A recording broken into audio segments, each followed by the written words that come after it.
Saan nga ba makikita ang mga sound effects na gamit ng mga sikat na vloggers? Watch this.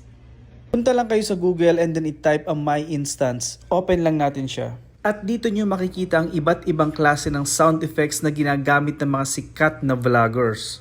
Pakinggan natin.